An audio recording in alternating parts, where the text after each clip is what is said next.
Welcome, friends. My name is Mike Kennedy. I am the voter campaign manager for Interfaith Power and Light, and we're delighted you're here with us for our post-election briefing we've called What's Next for Climate Progress. So welcome. I encourage you to, if you haven't already, or to do so again, introduce yourself to all of us by dropping your name into the chat, where you're from, and if you're with one of our affiliates or a faith community. IPL's mission is to inspire and engage people like you of faith and conscience to take bold and just action on climate change. Thanks for being here to learn how you can do that. To get us started, first, I am going to turn it over to our friend and colleague, Cody Norred. Cody is the executive director of our affiliate in Georgia Interfaith Power and Light. He is also a board member of Interfaith Power and Light. So with that, I'll turn it over to Cody to ground us in our time together today. Thanks so much, Mike. Hey, everybody. Thanks so much for taking some time out of your day to be with us. I'll offer a little parts grounding and little parts prayer, so if you'll join with me with humble hearts. With humbleness and gratitude, we gather today to lift our voices in recognition of the work that has been done, the successes that we have won, and the acknowledgement that there is still much to be done. Yet it is a good and right thing to pause, to reflect and find the kernels of joy, the blossoms of new creation that give us the strength to carry on the struggle today, tomorrow, and the day after that.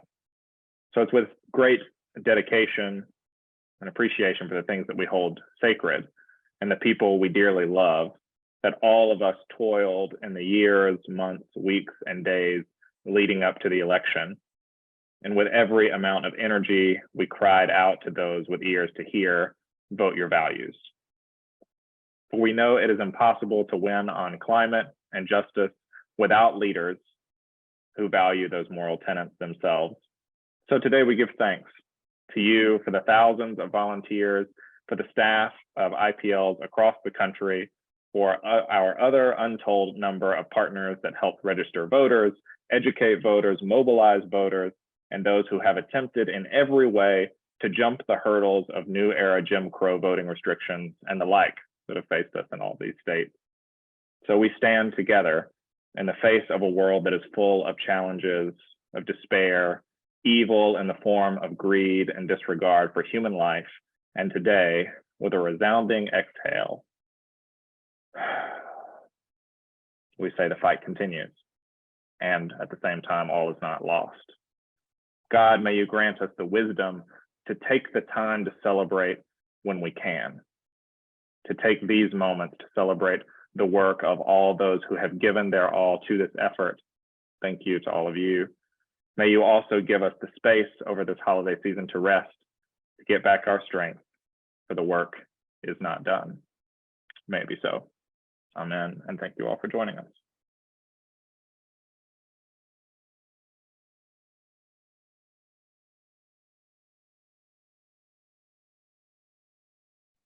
Thank you, Cody. As part of our time together, I want to acknowledge that where I am here in Florida, as in every other part of the country, we're on indigenous land. I recognize that I live and work within the ancestral lands of the Calusa people. And I acknowledge the place-based knowledge of those peoples, and I'm grateful for their stewardship of those lands and these lands. And I invite you now to place into the chat the name of the people whose land you rely on right now.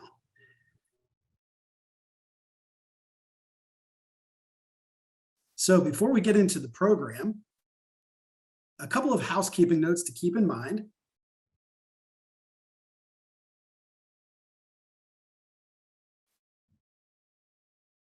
The first is all of you as attendees are muted and you can't unmute. We ask that if you have a comment that you want to offer, to use the chat for that. And if you have a question, to use the Q&A feature. If you're not familiar with the Q&A feature, you'll see a button on the lower part of your screen that says Q&A. You can ask questions at any point during the webinar, and we'll address as many of them as we can when we get towards the end and do our Q&A. Here's a quick overview of what you can expect in our time together today. We're going to hear some stories from the campaign from our IPL network from Georgia, Michigan, and Pennsylvania. Then we'll transition into what the midterm election results mean for climate action, share with you what's next for climate action with Interfaith Power and Light, invite you to help in various ways, and then, like I said, we'll do a Q&A. But first, we wanted to check in with you and how you're doing and do a Zoom poll. So here we go. In just a moment, my colleague Tiffany is going to share a Zoom poll with us. All right, there you go. So these are yes or no questions. There's 5 of them. The first is, did you vote? Frankly, we expect to get 100% yeses on this one. Or the second question, did you write a letter to the editor? The third is, did you text faith voters with Interfaith Power and Light this election? The fourth is, did you call or text voters with another nonpartisan organization? And finally, can you recite pi to more than 10 digits? And no cheating by Googling pi right now. So we'll pause a moment to see what's happening here.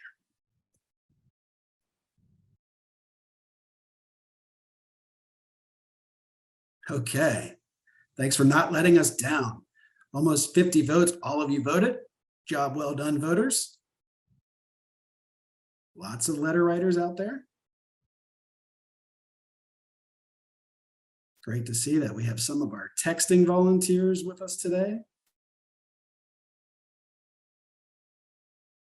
And this is a very civically active bunch. Lots of volunteers calling and texting for various folks. Wow, 3 of you, or 6%, can recite pi to more than 10 digits. I am in awe that you are able to do that. Okay, well done. And just one last check. Yes, 100% of you voted in this election. That warms our heart. Thank you for being a voter.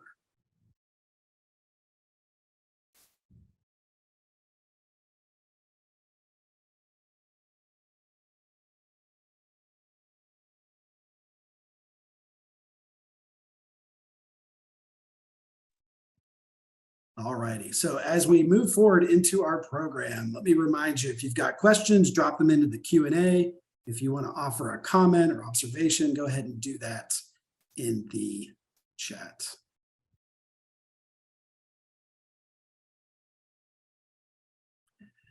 I'm delighted to lead us off to tell you a little bit about the campaign and our impact. Interfaith Power and Light's Faith, Climate, Justice Voter Campaign is a nonpartisan effort focused on engaging and mobilizing faith voters to communicate their values of caring for our common home and loving our neighbors by voting. This election, like all elections, was about the values shaping our future. We encouraged others to vote and vote their values of climate justice. And together, we made a difference in this election. We did this work around the country, but we partnered very closely with our amazing affiliates in Georgia, Michigan, and Pennsylvania to really focus there. And we're grateful for their terrific work in partnership with us. So you might be asking, well, how exactly did IPL encourage people to vote in the midterms? This work was powered by people like you, volunteers. Over 500 people around the country volunteered on the campaign. And if you volunteered, we are so grateful. Thank you so much. Here are some other ways. IPL created a nonpartisan, multi-issue, faithful voter reflection guide. The guide made its way into the hands of 11,292 people.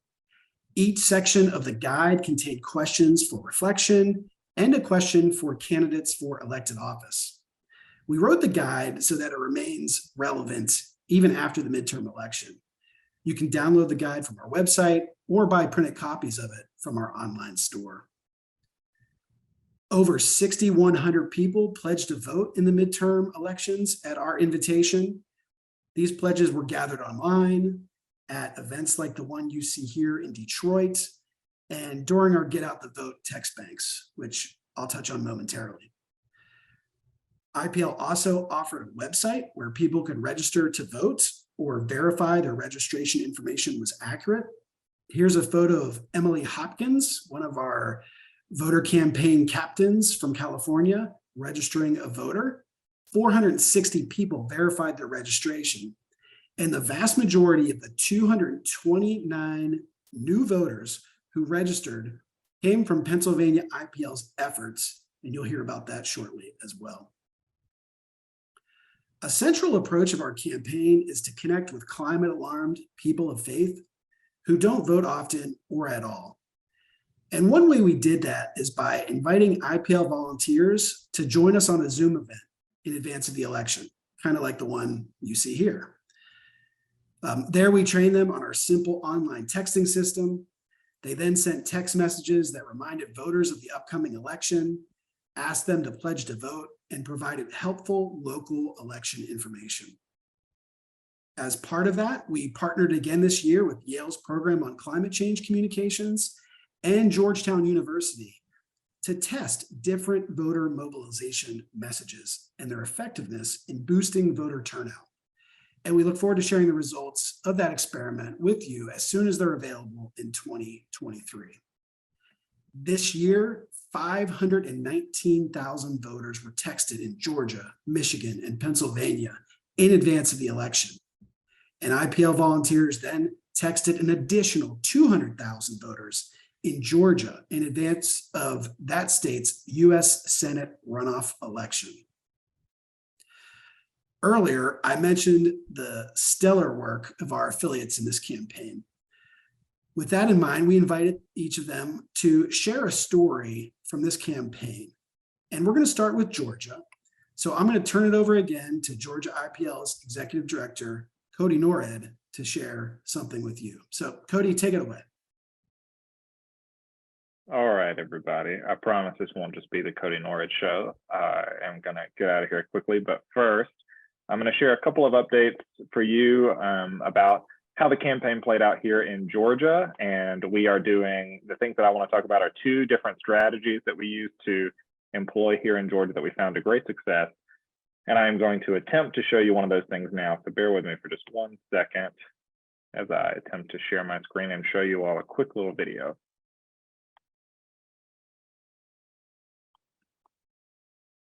Let's see here. Actually, hold on 1 second. Let me try this one more time. Bear with me. Thank you so much. There we go. Now you'll be able to hear what I'm going to share for you. My name is Anton Flores Masonet. I am founding director of Casa Alterna. My work is with asylum seekers, and asylum seekers are finding themselves displaced from their homelands because of a number of different factors. It could be political corruption, it could be war, it could be persecution because of some minority group that they're a part of, but climate change is also contributing to the displacement of peoples all over the world. We vote every single day, every single minute. When I whip out my wallet to pay for something, I'm voting my values, I'm voting my convictions. When I am engaged in an act of service, I'm voting my values, I'm voting my convictions. And when I get to go into the ballot box, I'm voting my values and I'm voting my convictions. And so to try to live a life of integrity, I try to see all of those things as one seamless act of living out my faith, my values, and my convictions. As a person of faith who provides leadership to a ministry called Casa Alterna, I am called to respond to the climate crisis and protect our common home.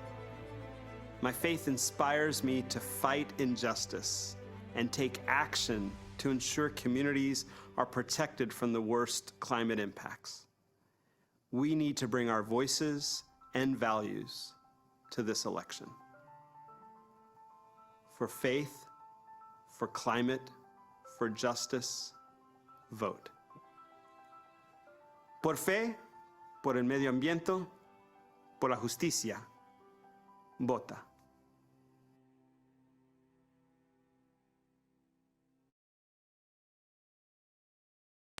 So I just wanted to share that video with you all as one of about 15 videos that we ended up making here at Georgia Interfaith Power and Light in partnership with the Environmental Defense Fund and their Summer of Action grant program to uplift faith leaders across Georgia, talking about why it was important for people in their community to vote, why it was important for them as faith leaders to vote, why it was important for communities to vote for each other, and how voting is something that we do every day, and also how it's the sacrament of democracy. So you can see a lot of those videos on Georgia Interfaith Power and Light's YouTube page, which I'll post a link to here in a little bit. That was one of our most successful strategies here, was lifting up the voices from people on the ground, doing the work in their communities, and being able to tell stories about how voting would impact their communities across the multi-issues that we were working on through the voter guide. The second thing that I just wanted to highlight as an incredible piece of the work that we were able to do here, also in partnership with the Environmental Defense Fund, was to award small grants to faith communities to participate in our Get Out the Vote efforts in the Faith Climate Justice Voter Campaign. So we were able to award right around $10,000 split between 12 faith communities across Georgia and Augusta and Statesboro and Columbus and Atlanta to fund the Get Out the Vote work of these local congregations. And so through those re-grant funds, we were able to mobilize over 160 volunteers to text in these campaigns, to pass out all the voting guides that Mike was talking about, to get out and actually do on the ground neighborhood canvassing for the first time in Giffords history in a couple of neighborhoods to get out the vote.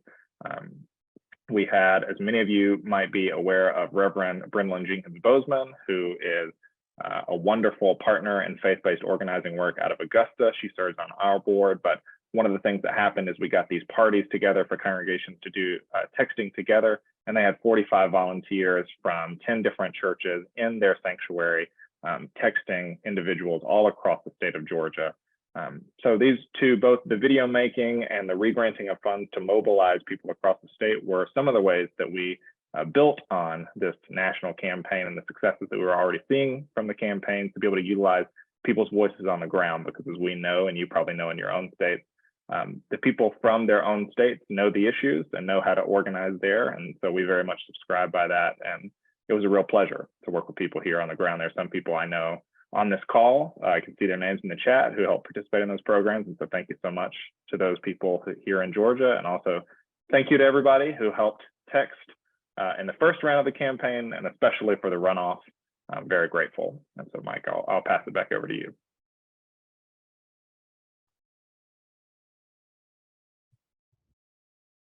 Thank you so much, Cody, for all the great work done there in Georgia by you and your team and your wonderful board and volunteers. Up next, I'm going to invite Michigan Interfaith Power and Light's climate justice organizer, Maria Thomas, who's going to share a story with us. So Maria, I'm asking you to start up your video, and it's all yours.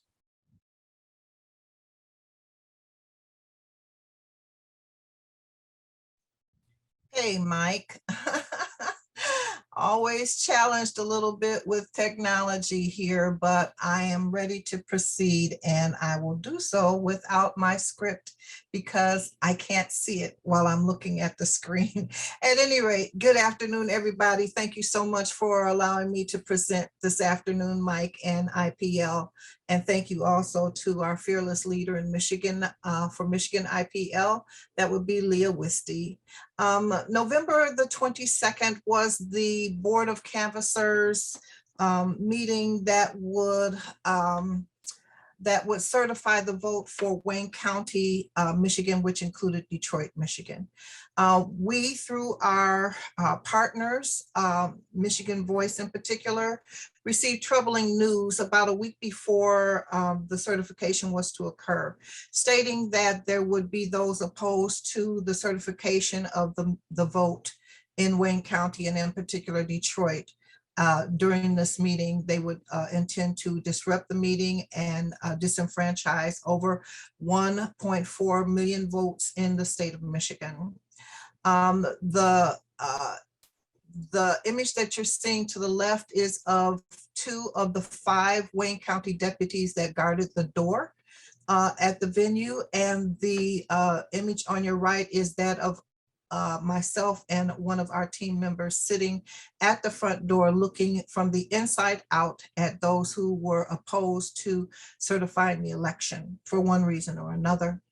We were fortunate enough that the meeting ran smoothly, although there were those who were intentionally seeking to disrupt the meeting, to not provide access for those in the meeting to witness the certification of the vote.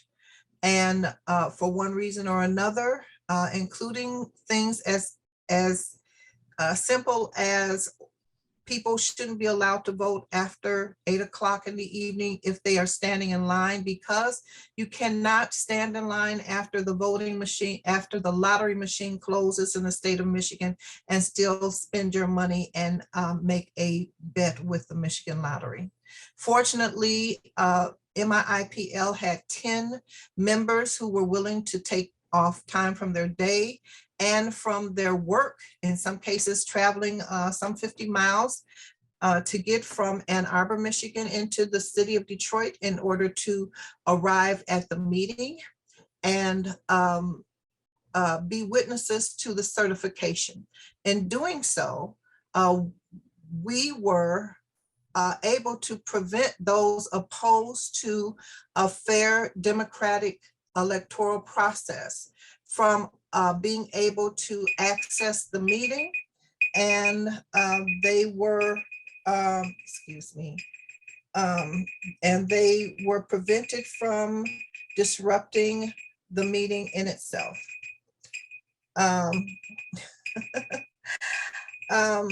There were 10 members from the MIIPL team who attended. 7 were allowed to get into the meeting itself.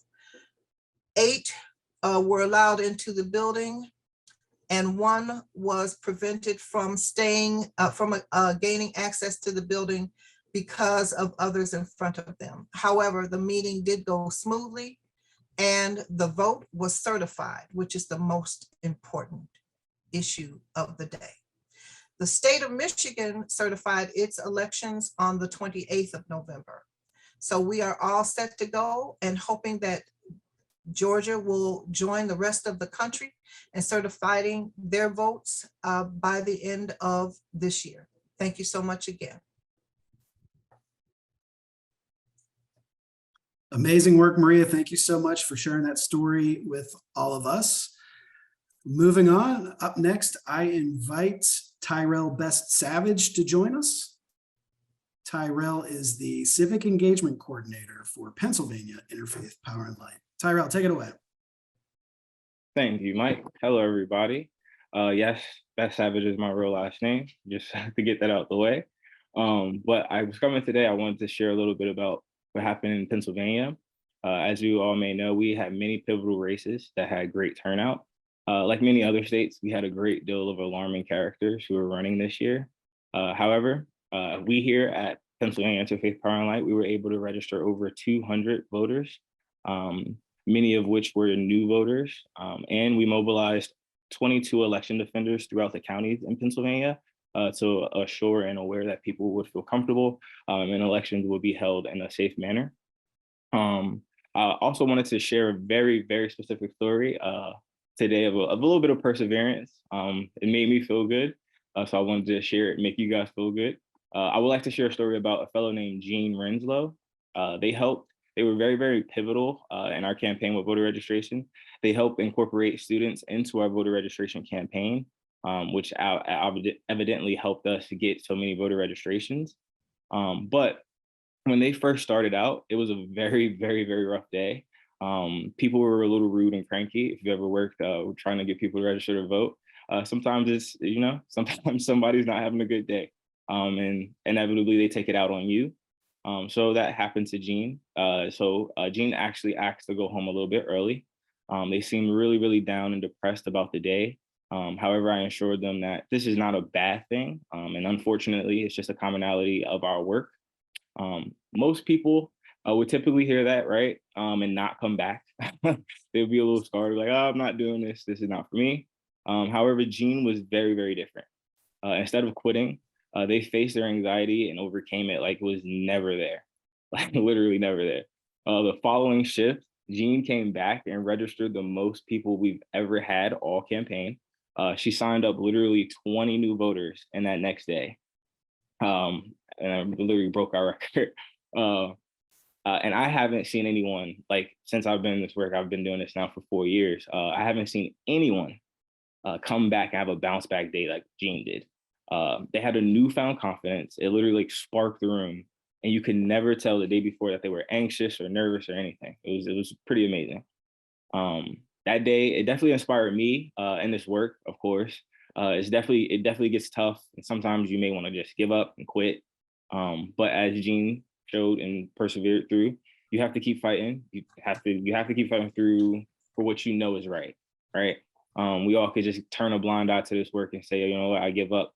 But we know this is all for a means to a better end. So that's why we keep pushing and doing this good work. And I just wanted to share that story with you today. I know we all have a lot of stumbles, but always get up and keep pushing. And I'm actually going to pass it over to my wonderful colleague, Tiffany. And thank you guys for giving me the floor. Thanks, Tyrell. And thank you all in the focus states. Those are such heartwarming stories and so great to hear. And thank you all to all of you who did in this meeting who did this work, this election season. I'm going to just walk through some top lines, takeaways from the results from this year's election. And many of them you all probably heard many of these, but just I'll do some quick sort of highlights from a climate opportunity perspective. So overall, election results, Democrats defied all expectations and had historical trends and historical trends in the election. They secured a Senate majority and an extremely narrow minority in the House. In general, not everywhere. I know it's not everywhere. I see some of where some of y'all are from on this in this event, but pro-climate and pro-environment new candidates were elected to Congress, and election deniers largely lost.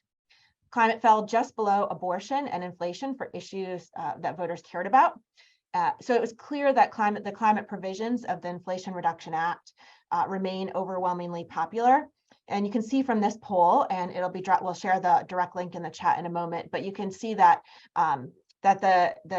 this poll conducted November 6th through 8th of people who had already cast their ballots. 68% of voters supported the clean energy initiatives passed by Congress, including 4 of 10 of those who voted for Republicans for members of Congress. So the law has maintained broad support since it was introduced. Next slide.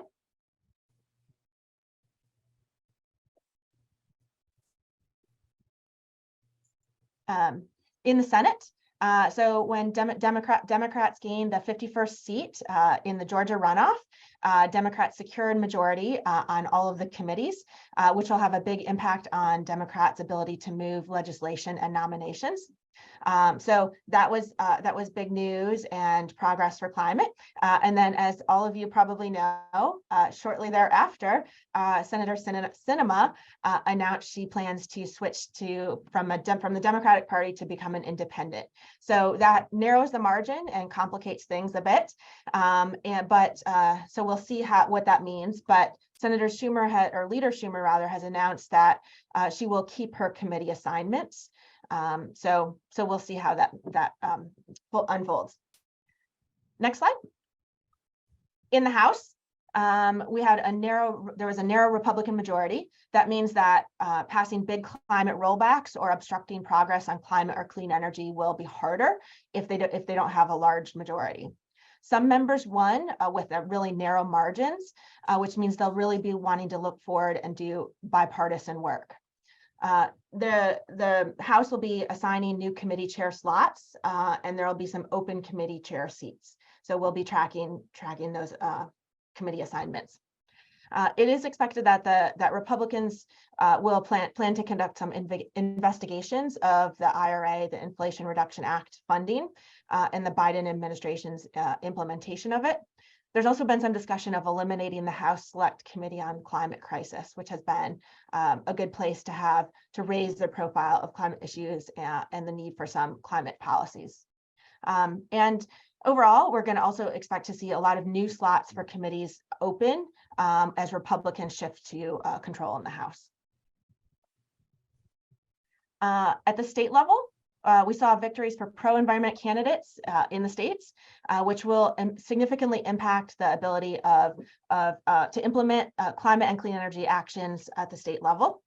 4 states added new Democratic trifectas. So that means the governor and both chambers of the state house are now Democratic majority. Those states were Michigan, Maryland, Minnesota, and Massachusetts. And so that presents an opportunity for passing and implementing climate and clean energy initiatives in those states, strong ones. And I know that the affiliates in those states have some great plans underway.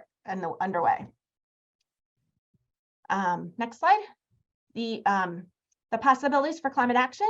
So we'll talk in a minute here about what all this means for our policy priorities for 2023 and the upcoming avenues to focus on now through the end of the year. I'll turn it over to Madison to start with lame duck. Thanks, Tiffany, for that helpful overview, and thank you so much for everyone for joining.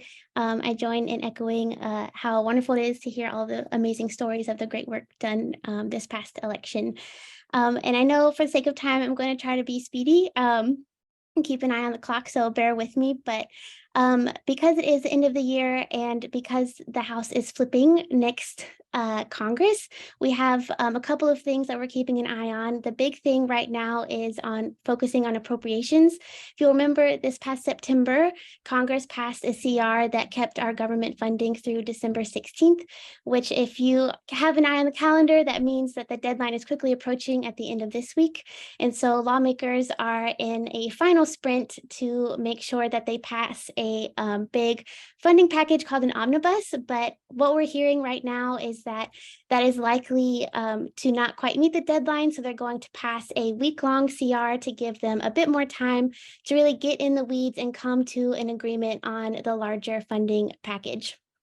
And as a reminder, because the House is flipping in January, we are really pushing for an omnibus instead of a short-term CR, because once the House flips in January, it will become much more difficult for us to pass our budget priorities. And so we're really encouraging our senators to be mindful of this and to pass that omnibus.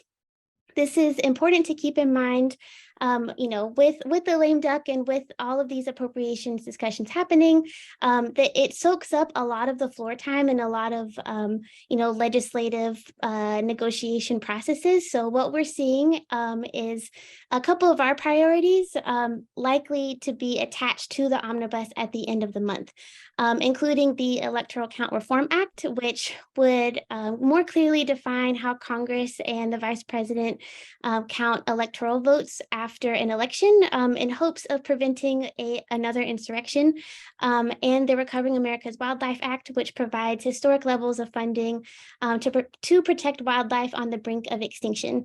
And both of these have seemingly pretty strong bipartisan support, so we're hopeful that both of those can get across the finish line. We're also keeping an eye on the dirty deal. As we know, it feels like, it keeps coming back. Manchin won't give it up. We killed it first back in September, and we killed it for a second time this past week as there was an attempt to attach it to the NDAA, but we learned at the end of last week that Manchin was going to try for a third attempt to attach it to the Senate version of the NDAA, which should be released sometime today or tomorrow. And if that fails, we'll attempt to attach it a fourth time to the omnibus later this month. So please stay tuned for ways to stay engaged on the dirty deal. That is a huge priority of ours, standing in solidarity with frontline communities and environmental justice communities, such within this deal.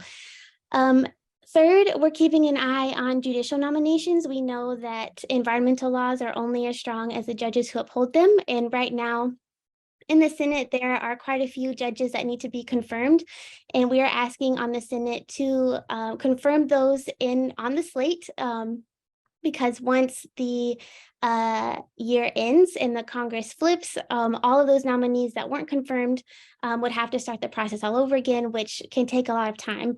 And so we know that it is important to fill these slots and make sure that we're upholding strong environmental laws all across the country. And then lastly, we're keeping an eye on international climate finance, particularly after COP27, where the historic loss and damage fund was established. But in order to do that, we have to increase the overall foreign assistance budget. And so we are working with partners and other folks in calling for that as well. And then looking forward to the 118th Congress, these are a couple of our priorities that we're keeping an eye on and tracking and identifying targets. First up is the Farm Bill, which is a huge legislative package that is renewed every 5 years, that has titles ranging from conservation to agriculture to nutrition. And so it covers a lot of ground, but there are a lot of different outlets for us to be able to address methane emissions, particularly in agriculture and food waste. So keep an eye on ways to stay engaged with that as well. We're also keeping an eye on the Environmental Justice for All Act. I accidentally skipped over that in the previous slide, but as we know, Representative McEachin tragically passed away earlier, or a couple of weeks ago, and he was such a huge advocate for environmental justice and was a champion for this particular bill. And in honor of his amazing work, there has been a push to get it passed in the House before the end of Congress, the end of this year. And so we're keeping an eye on that as well, but also know that it will likely carry over into this next year as well, and will provide opportunities to engage with that also. A bipartisan bill that seems really promising is the National Climate Adaptation and Resilience Strategy Act, NCARS for short, that would it would streamline the federal response to climate hazards that threaten human health and well-being, critical infrastructure, and natural resources. So really, we're always looking for really strong bipartisan bills, and this seems like a great option to for advocacy next year. And then also, as always, ongoing democracy and election protection work, particularly keeping an eye on this with the recent SCOTUS oral argument from Moore v. Harper, which pushes a right-wing fringe theory that would give state legislatures a lot of authority in determining state election outcomes, which would be incredibly, it would threaten our democracy in a lot of ways. And so within this case, there will be more momentum to take action and really passing strong legislation like the John R. Lewis Voting Rights Act and other ways to really strengthen our voting rights. If there are any additional questions about legislation, please feel free to pass or put them in the chat, and I will pass it back to Tiffany to cover some administrative action. Thanks, Madison. Yeah, so I know we said this before, but this the Biden administration can take administrative actions that cut both pollution and reduce public health pollutants and cuts climate pollution. And we need this administration to use every lever available to it to advance environmental justice and reduce climate pollution and to increase Biden's climate ambition. So a few of the ways, next slide. The few of the ways that IPL is working on that in the coming year and a little bit right now as well is there are a bunch of could you go back to the Nope, sorry, I jumped ahead. That's perfect. Sorry, Eiley. So a bunch of a suite of various administrative rules coming down the pike. Oil and gas and methane are a big one. So there are several upcoming methane pollution rules that will cut methane pollution and other harmful pollutants that are accompanied by it from the oil and gas operations across the country. These rules will protect the millions of people living on the front lines of oil and gas development. EPA updated a draft rule last month. That's an important step towards addressing the climate crisis and safeguarding public health. IPL will have an action alert coming on that soon. The BLM, the Bureau of Land Management, also has proposed a rule that will make some progress on reducing methane pollution as well and protecting the communities around those. And we will have an action alert on that coming soon as well. On power plants, there are a number of upcoming rules related to power plants this year. These rules prevent a significant opportunity to cut climate emissions as well as reduce pollution and protect public health. I will turn it over to Eiley on our team to talk about some of the upcoming clean cars and trucks rules. Awesome. Thank you so much, Tiffany. For anyone who hasn't met me yet, my name is Eiley McKeevers, and I am IPL National's Clean Cars Organizer, here to talk to you about everything clean transportation. So our clean transportation work includes both administrative clean cars and trucks rules and auto accountability. So starting off with clean cars and trucks, transportation is currently the #1 source of climate pollution in the United States. So a big priority for us is urging the EPA and other agencies to pass the strongest possible standards in the tightest time frame possible. So next year, we have some light duty vehicle standards, which includes cars, sedans, SUVs, and the like. Those are multi-pollutant standards that help cars become cleaner, and those are on track for March 2023. We also have 2 sets of heavy duty vehicle standards, which includes large trucks, buses, and the like. One of those sets of standards is for nitrogen oxide, which is one of the most harmful kinds of pollution.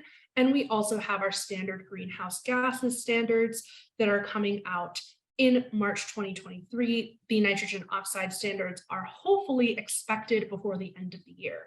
And another exciting advancement in the clean cars space for us at IPL is that we have a new electric vehicle webinar series. And our first webinar, which will cover EV 101 and EV basics, will be on January 11th at 11 a.m. Pacific time. So keep an eye out for that. Next, on to auto accountability.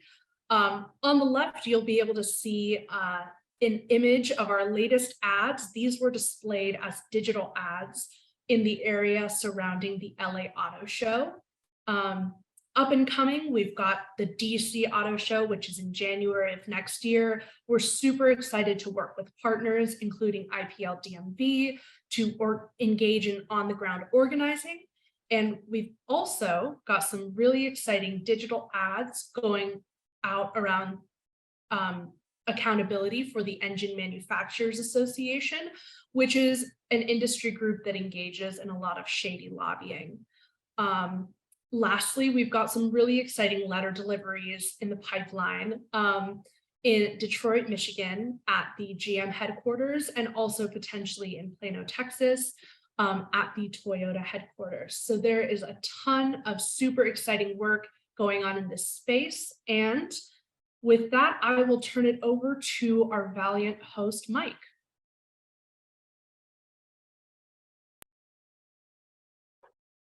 Thank you so much, Eiley. Wow, I am amazed at the ground that IPL's federal policy team covers. You all are doing great work, covering lots of ground, very technical phrase. You're following lots of stuff. So thank you for your good work. Let me remind you that as we continue on, if you have a question for anyone who has spoken today, please drop it into the chat and we'll get to it at the end of our time together, which is approaching. One of the items that we said we would offer to you today are invitations to act, calls to action. And so let me lift up just a few of those right now. Like Eiley said, you can add your name to the petition to Toyota and share it with your faith community. That's going to get dropped into the chat again. Like Tiffany said, stay tuned for upcoming rule comment action alerts and faith leader comment letters around, there are going to be several coming. One that is coming very soon is around the methane rule that was discussed. If you're not already, one way that you can stay on top of all of this is to sign up for IPL's Washington report. That's a monthly policy insider update that Madison and Tiffany co-produce. We'll drop into the chat a link where you can sign up for that. And we also encourage you to act by donating to support IPL's advocacy work. It is your generosity that powers the work. So we appreciate you considering a donation to IPL to continue to power the great work that they're doing, which leads to sharing with all of you how you can act to advance climate justice policy. And IPL's network is big. We have 40 state affiliates. And one way that you can act is to act locally in your state. You can drop, or rather, you can check out this link that we're sharing with you to connect with the IPL affiliate in your state. Many of them are working on state and local advocacy initiatives that you can plug in and help them go to the next level with. So thank you for considering that. All right, with that in mind, let's take a look at your questions.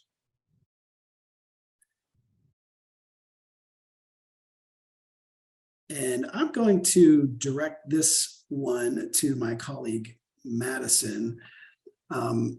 Madison, we were asked if we could just explain a little bit more on the dirty deal. Is there something that you want to add to what you shared to unpack it just a little bit more? Yes, of course, and I appreciate that question so much. So the dirty deal was a plan negotiated between Senator Manchin, Speaker Pelosi, and Senator Schumer to get the IRA across the finish line. As we know, Senator Manchin was very wishy-washy with his support for the IRA, and this deal was got his ultimate support to get it finalized. Unfortunately, the deal includes gutting bedrock environmental protections like the National Environmental Protection Act. It places the Clean Water Act at risk, and it greenlights the Mountain Valley Pipeline, which is a oil pipeline that runs through Virginia. And I'm forgetting the other states, and I'm in the area, but it has already been stopped by by a district court here. And Manchin wants to overrule that and keep it going, placing communities at risk. We're being called by frontline communities and leaders on the ground to really stop this in its tracks because of the risk that it poses for exposure to toxic pollution and also harm the areas that people are living. And so we, like I mentioned, Manchin is on his third attempt to attach it to must-pass legislation this week, and we'll likely see a fourth attempt later. But we're calling on folks to really target their senators, asking for their support in voting no on any attachment, amendment, any deal to attach the dirty deal to must-pass legislation. As people of faith, we believe in the dignity and worth of all people, and we know that this deal places people at high risk and is completely unacceptable. Thank you, Madison. Here's another great question that I am going to share with Tiffany. Tiffany, the question is it helpful to talk to or contact elected officials who appear to oppose climate action? Can that encourage them to soften or quiet their opposition? Yeah, that's a great one. Thanks for sending that, Rob, and thanks for all the great work that you do. trying to work across party lines.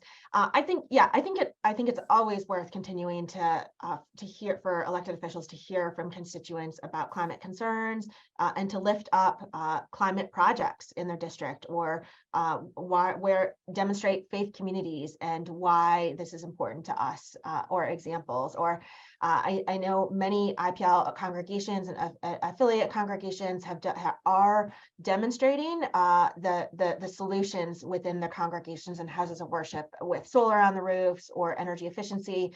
I think continuing to point out, to use that as an example, that faith communities are modeling what we want to see as a country and what our country can and should be doing is worthwhile. I also will say that as the Inflation Reduction Act funding and the bipartisan infrastructure funding that passed in 2021 is beginning to come down to the state level. It's coming to many districts where they may be red districts that are might not the elected officials might not be supporting climate action, and having this funding that's creating jobs and saving ratepayers money in those districts will be perhaps something to point to about the benefits of climate investments and continuing to do that.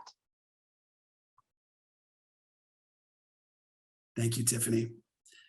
I encourage you to continue dropping your questions into the Q&A and we will get to it. As your questions come in, I want to circle back to a question that was asked earlier in our time together when I talked about our Get Out the Vote texting campaign. The question was worded, how did you get past the restrictions that have been imposed by cell service providers? So that refers to the fact that, and sometimes I confuse government alphabet soup, but I think I'm confident in saying the FCC has been taking a look at text communication. We used best practices to ensure that our communication was compliant and legal. So of course, our texting campaign was legal. Through Text is the system or the service provider that we use to send the texts, and they do a lot of great work to ensure that the texts are compliant. A couple of examples of those best practices are to, for example, every message that we sent out identified us. Hi, I'm Mike, a volunteer with Interfaith Power and Light. Another best practice that we always use is at the end of an initial message, we would say something to the effect of "stop to quit," which is a friendly way to tell the recipient how they can opt out of communications from IPL. Let me pause for a moment to take a look at questions.